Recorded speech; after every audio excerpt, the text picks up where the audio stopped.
Hello, my people. I welcome you to 2025, and I also welcome you to the first episode of Common Wisdom. My name remains Niyi Shodunke. In this episode, I'll be responding to a very important question that was asked by one of our subscribers. And the question was, how do I live a financially free 2025? And I will be answering this question in this episode, giving you about five to six points that can enable you to live a financially free 2025. First point is you have to learn to live on less. The economy, especially in this part of the world, in Nigeria here, things are getting expensive, and most people's income are not increasing at the same rate at which inflation is increasing. So we need to adapt and to live on less.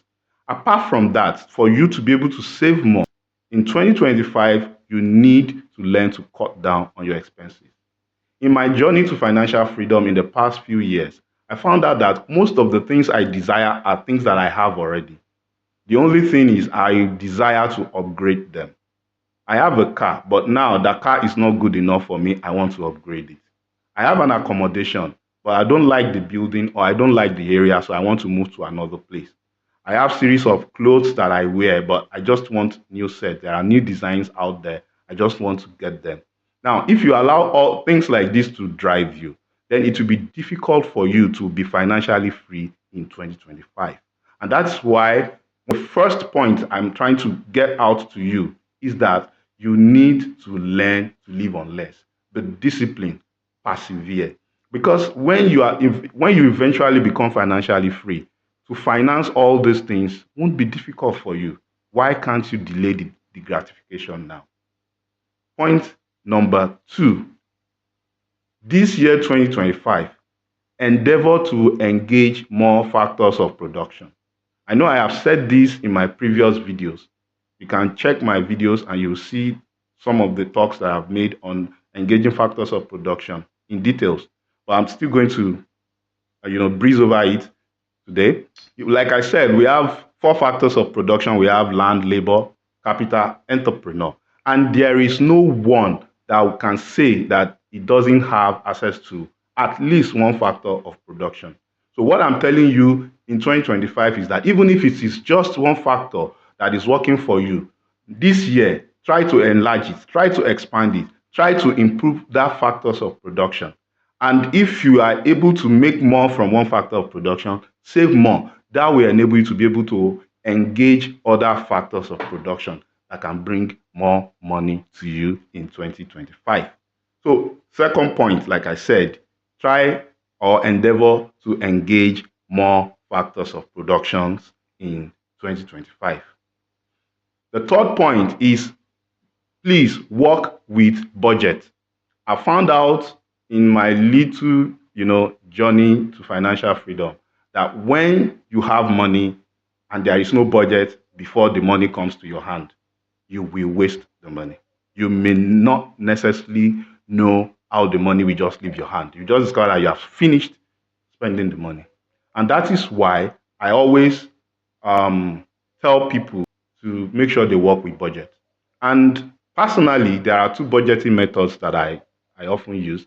I use zero budgeting system, and then I use percentage, budgeting system, where I distribute my income to meet my expenses based on percentages. And this is very useful when you have a project in mind so that you can easily cut your money and allocate for that project. Probably you want to pay debt and stuff like that, or you want to go for a course, so you can dedicate certain percentage of your income and then break other things that you do also into percentages. And while you are doing it, this is why I bring zero based method into it.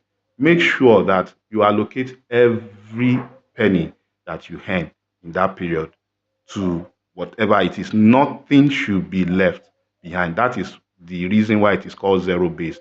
All the income that you earn must have something it is doing. That is that is about budgeting.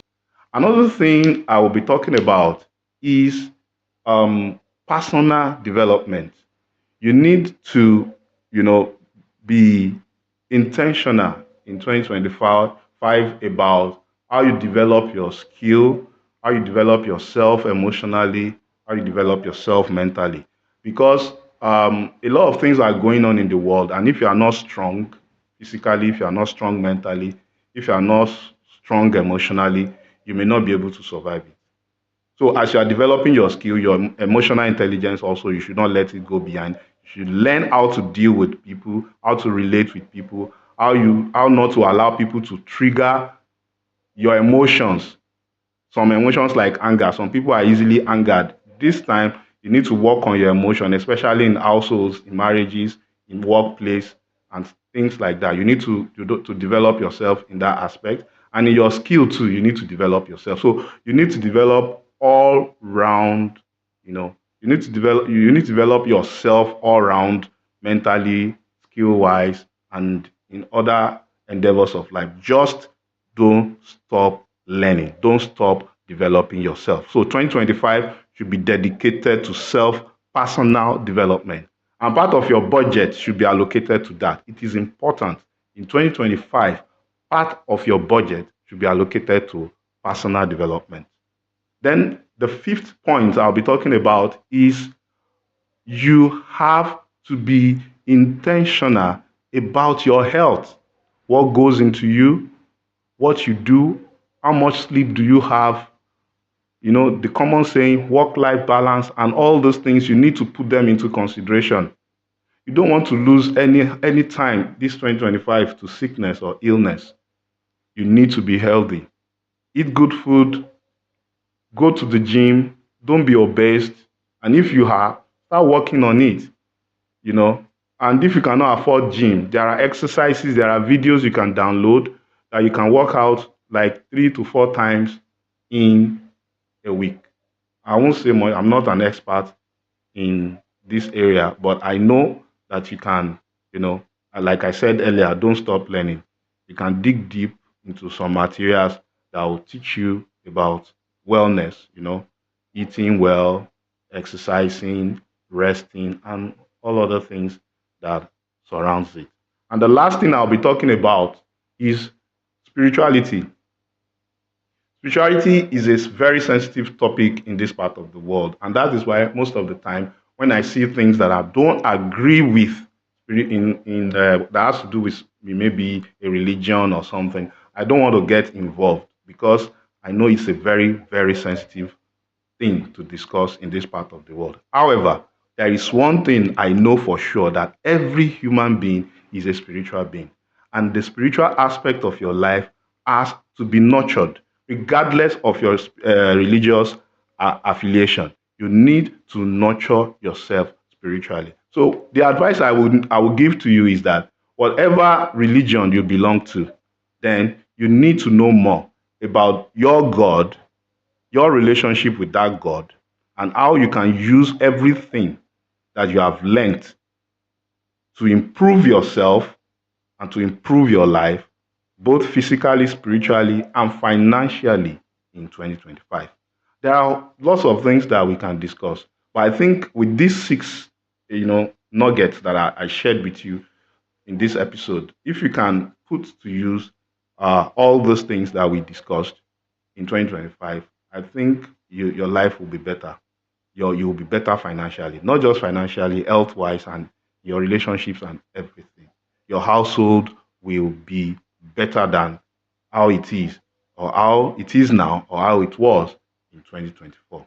Thank you for joining me in this episode. If you have been blessed by what we have discussed today, I want you to share with other people so that they can also benefit and join us in this community to financial wellness. And also subscribe to this channel if you have not. And I believe that you will not remain the same. God bless you and have